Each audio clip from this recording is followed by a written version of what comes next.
Hey everyone, and welcome to another video. So today I'm going to be reviewing Shogun episode 7. So we watched 7, 8, and 9 just like a few minutes ago. We've been binging it all day.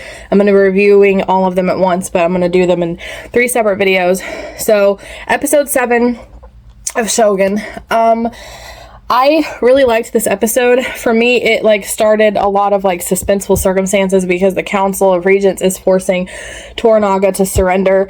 And so he has this whole decision on like what to do. And he meets up with his brother, his half brother, Seki or something like that. Seki Nobukatsu, I believe. And, so we get to meet his brother. I really love his brother. He has this like male anime protagonist kind of vibe to him. He's really like, I don't know, happy and just wild and crazy and stuff. So I really like him. And he showed up in this really cool looking armor, this weird looking helmet, but it's like, it seems like historically accurate. So we get like the dynamic between them and kind of like this dinner that's kind of tense, but also like brotherly reunion, but also like his brother tends to like run his mouth too much. And so some of the things his brother says, you can tell Toranaga doesn't say anything, but he doesn't like it. And so I like the dynamic and the aspect there. I think we also get, a flashback of Toranaga's first battle, which was when he was a kid, and he actually defeated this one lord who then surrendered to him and went to commit seppuku, and he actually asked Toranaga to be his second. And I do remember about the character that Toranaga is supposed to be inspired by, Tokugawa Ieyasu. He won a lot of battles and was like battle hardened and kind of did battle as a young kid. So I'm interested to like research more about that particular story and see if it's true or not. So overall, it was kind of like short. My review of it is kind of short and sweet, but like the episode for me, like it was starting to set up this whole suspenseful thing, and I won't get into spoilers, but there is kind of a twist.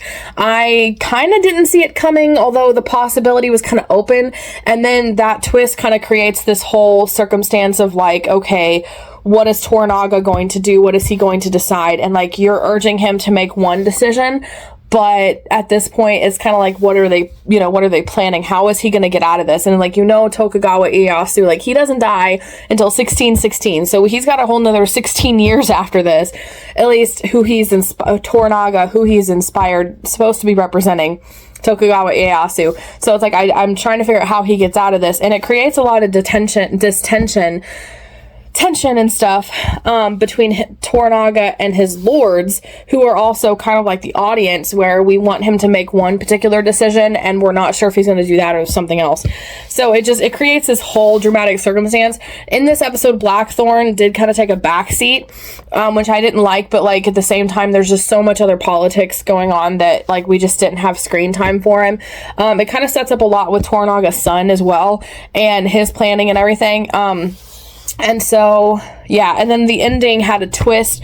I won't spoil for you guys, but if you guys have seen the episode, I didn't see the ending coming.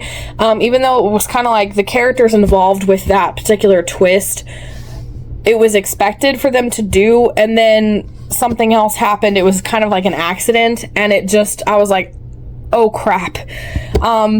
So yeah, overall, this is a 5-star episode for me. It was like suspenseful and filled with politics and just different dynamics back and forth, kind of learning more about Toranaga and his relationship with his brother. His brother's character is really interesting. And it's setting up this whole circumstance of, okay, what's going to happen? And it's not telling the audience anything. Like, we have no idea what the plan is. They mentioned something about a Crimson Sky plan, but we don't know what that is or if this thing that's happening is associated with that. So it formulates a lot of questions and basically is a really good setup for the next 2 episodes. So I know my review of this episode is really short, but honestly, I really loved it. So what do you guys think of it? Let me know in the comments below. And what did you guys think of that twist ending? Don't spoil things in the comments for people who haven't seen it, but like, what did you think of that ending? Like, I didn't see it coming at all, and overall, I was kind of shocked by it, So if you liked this video, please be sure to give it a like and subscribe for more writing and reading videos every Monday, Wednesday, and Friday. In the meantime, if you liked my review of this episode of Shogun, then stay tuned for the next one. It's really good. You do not want to miss it.